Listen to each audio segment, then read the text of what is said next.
오늘은 이제 결혼식이 있어요. 결혼식이 이제 두 팀 있어가지고 지금 사우사우에 나와 있거든요. 근데 지금 어제 이제 신랑 두 분이 들어왔죠.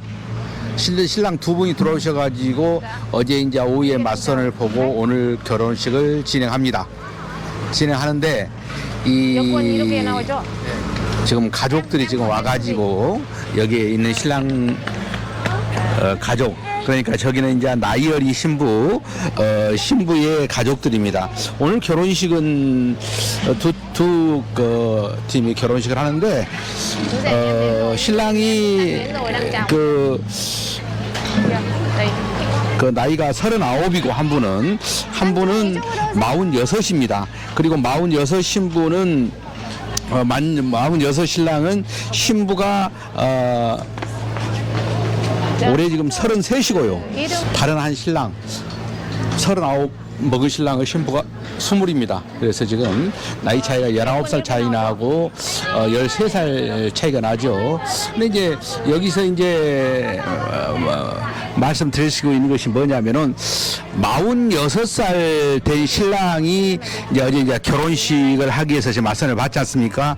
그런데 이제 가족들이 이제 굉장히 반대를 해요. 왜 그러냐면은 이게 있었습니다. 가족들이 말하자면 나이가 많다는 거죠. 한국의 자기 아드님이라든가 그리고 이제 결혼했던 이렇게 맞선을 받던 그런 신랑에 대한 그런 것은 생각지도 않고 이렇게 나이가 많다라고 이야기를 하는 거예요. 그래서 이제 그런 것도 생각을 해보셔야 돼요. 될 수 있으면 이제 나이 차이를 줄이라고 제가 말씀을 드리거든요. 근데 나이 차이를 줄이라고 말씀을 드리는데 사실은 그 결혼했던 지금 신랑이 46이잖아요. 신부가 33입니다. 결과적으로 나이 차이가 나는 게 13살 차이가 나는데 이렇게 나이 차이를 많이 나는 것을 바라는 것 같아요. 근데 이제 어머님이 말씀하시기를 뭐라고 말하자면 애기를 낳을 수 있을까라는 생각을 하고 있는 것 같아요. 근데 이제 우리가 결혼했던 신랑 중에서 애기 낳고서 40살 넘어서도 이렇게 애기 낳은 분이 있었거든요. 30살이면은 충분히 이세를 가질 수 있게끔 그 충분한 나이라고 나는 생각을 하는 것이죠. 그리고 이제 신부가 괜찮기 때문에 이렇게 봤는데, 근데 이제 이 신랑이 이제 좀 이야기가 하고 싶은 게 뭐냐면요, 이 신랑 같은 경우는 이제 한국에서 화상맞선을 봤었어요. 화상맞선을 봤는데 뭐라고 이 얘기를 하냐면은 그런 말입니다. 예, 어떤 말을 하냐면은 화상맞선 봤을 때와 실질적으로 이렇게 보는 것과는 차이가 많더라. 그리고 이렇게 화상으로 봤었을 때는 안 이뻤는데 실제로 보니까 굉장히 느낌이 좋다. 굉장히 호감이 간다. 그렇게 해가지고 이제 어머님하고 이제 여동생은 이제 이렇게 설득을 한 거죠. 그러니까 어머님하고 여동생이 굉장히 좋은 반응을 보이지 않았어요. 그렇기 때문에 우리가 이제 말하자면 가족들 중에서 누군가가 거절을 하면은 그 결혼은 굉장히 행복하기가 쉽지 않지 않습니까? 그래서 우리가 이렇게 될 수 있으면 이렇게 거절하는 반대하는 그런 결혼 하지 말라고 그래요. 심지어는 아들하고 딸 자제분들이 반대하는 그런 결혼도 한 경우 가끔 있거든요. 그런 경우도 이렇게 동의를 해주지 않으면 하지 마십시오. 한국에 가더라도 좋은 이렇게 인연이 맺기가 쉽지 않습니다라고 말씀을 드리거든요. 그래서 이제 그런 말씀을 드리는데, 여기도 이제 신랑분이 46이면 적은 나이는 아니지 않습니까? 그런데도 이렇게 46 먹었으면 적은 나이가 아닌데도 불구하고 이렇게 허락을 이렇게 거절을 하고, 어머님이 나이가 많다고 탐탁지 않게 생각하고 그렇기 때문에 어저께 전화를 해가지고 이렇게 어머니하고 한참 통화를 했어요. 한참 동안 동생하고도 한참 동안 통화를 하고, 그리고 결과적으로는 네가 알아서 해라, 그렇게 답을 얻어냈었습니다. 삼촌 키 얼마요? 76, 76냐 em nhé. 76이면 키가 적은 키가 아니요. 근데 저 신랑이 80이 넘어버리니까. 신부가 네. 160. 에? 신부 160. 맞아, 160 맞아. 어. 이게 나오잖아. 네, 그리고 이 신부 같은 경우는 그러더라고요. 이제 어제 이제 맞선 볼 때에 작은 어머님하고 지금 여기는 이제 다른 신랑이죠. 젊은 신랑인데 신랑은 39이고 신부는 20살입니다. 근데 이제 작은 어머니하고 작은 아빠가 오셨어요. 작은 어머니하고 작은 아빠가 오셨는데 작은 엄마가 작은 엄마의 동생이 우리가 7년 전에 결혼했던 이렇게 신부더라고요. 보니까 바로 알아봐요. 그리고 이제 화상을 한국에 있는 이렇게 가족 말하자면 여동생이죠. 여동생하고 화상을 하는데 바로 알아봐. 그래서 이렇게 화상을 하면서 나는 누군지 모르겠더라고요. 근데 신랑을 누구냐고 물어봤어요. 신랑을 물어보니까 바로 이야기를 합니다. 그래서 딸만 둘 낳고 이렇게 잘 살고 있는데 그 신랑 같은 경우도 결혼 올 때에 혼자 오는 것이 굉장히 두렵고 그랬었던 것 같아요. 그래서 이제 여동생하고 같이 왔었던 기억이 납니다. 굉장히 신부가 성실했었어요. 그 신부가 어쩌냐면은 자기 그 텃밭에 있는 채소를 이렇게 재배를 해가지고 시장에 갖다 파는 그런 굉장히 성실한 신부였었는데 한국에 가서 불의에 살더라고요. 한국에 가서도 역시 이렇게 잘 살고 있는 모습을 보여주고 있다, 이런 걸 이제 우리가 느낄 수 있었습니다. 그래서 이제 딸만 둘 낳고 있다라고 한국말을 잘하더라고요.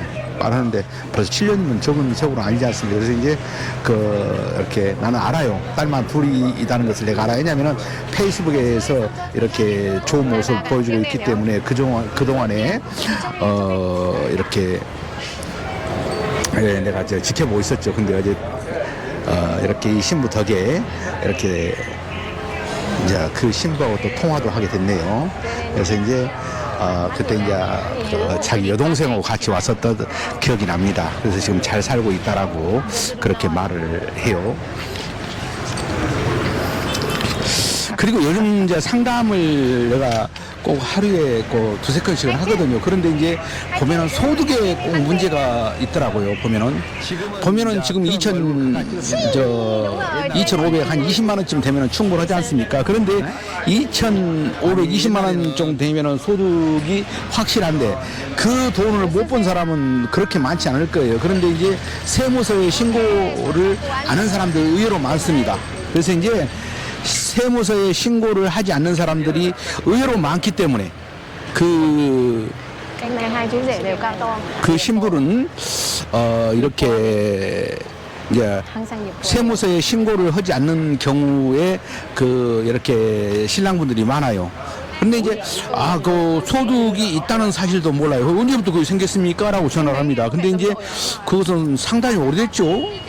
그거 이제 지금 올해 기준으로 했었을 때 지금 이제 2026년 1월 2일 날 발표가 됐지 않습니까? 근데 이제 지금 소득이 2,500 한 20만 원쯤 돼야만이 비자가 순조롭게 나옵니다. 그것은요, 뭐 10만 원만 부족해도 뭐 단돈 1원만 부족해도 그 비자가 안 나오는 것이니까 그것은 뭐 어떻게 봐줄 수 있는 상황은 아니니까요. 그건 틀림없이 그 비자가 나와야만이 가능합니다. 그래서 이제 이렇게 했었는데 어제도 이제 상담을 하는데 그걸 전혀 모르고 있더라고요. 그래서 이제 이렇게 전화를 주시는데 소득이 안 돼가지고 안 되는 경우가 있어요. 근데 소득이 안 돼도 어떤 재산으로 한다든가 국민연금으로 해가지고 하는데 하면 되는데 그거 안 됩니다. 그리고 또 이것도 있어요.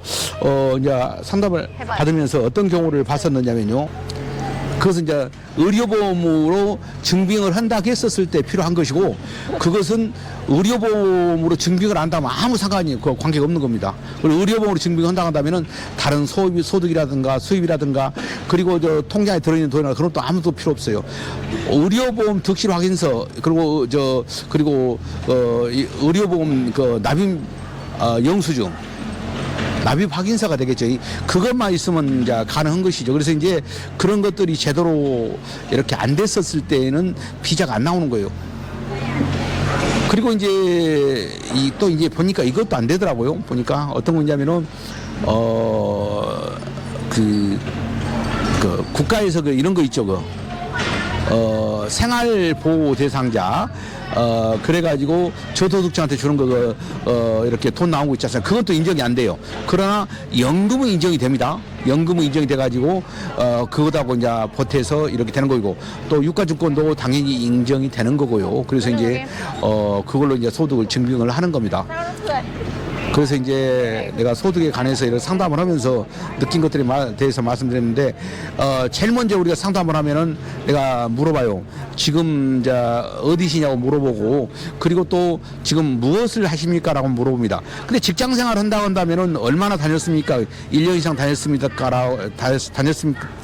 다녔다라고 하면은 더 이상 물어보지 않습니다. 그냥 그 사람은 뭐, 최소 말하자면 최저임금이라 하더라도, 세상 오래가면 다니게 되면은 그 소득은 나오니까요. 근데 문제는 자영업 하신 분들의 문제예요. 왜냐면은 이것 빼고 저것 빼고 그러게 되면은 뭐 버는 것은 1년에 한 2억 버는데, 이렇게 실질적인 소득은 1년에 뭐 1,000만 원 된다든가 1,500 된다든가 2,000만 원 된다든가 그러면 안 되잖아요. 안 나와. 빚 안 나옵니다. 그리고 자영업자는 이제 소득을 보는 것이거든요. 그리고 이제 일반 이제 근로자들 월급 받으신 분들은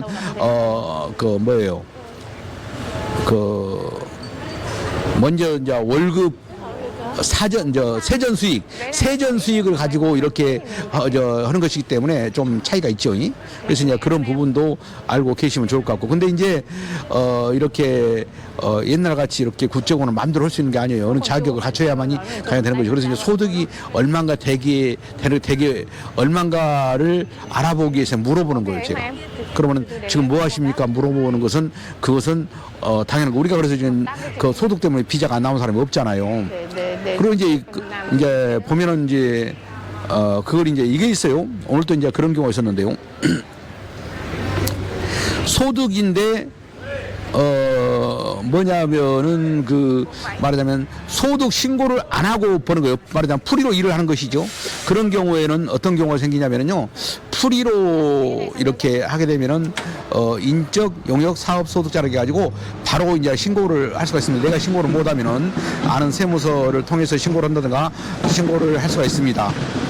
이제 프리랜서 같은 경우에는 이렇게 사업자가 없어도 이렇게 수입이 나오거든요. 그런 경우에 해당된다라고 이제 보실 수가 있겠습니다. 그래서 이제 그런 경우는 신고할 때에 이렇게 인적 영역 사업 소득자라 해가지고 신고하시면 됩니다. 그래서 이제 그걸 이렇게 GPT에다가 한번 물어보세요. 그 사업자가 어떤 사업자입니까? 어떻게 신고합니까? 그렇게 이제 물어보면 정확히 이렇게 안내를 해주더라고요. 그래서 이제 꼭 참고해 주시기를 바랍니다.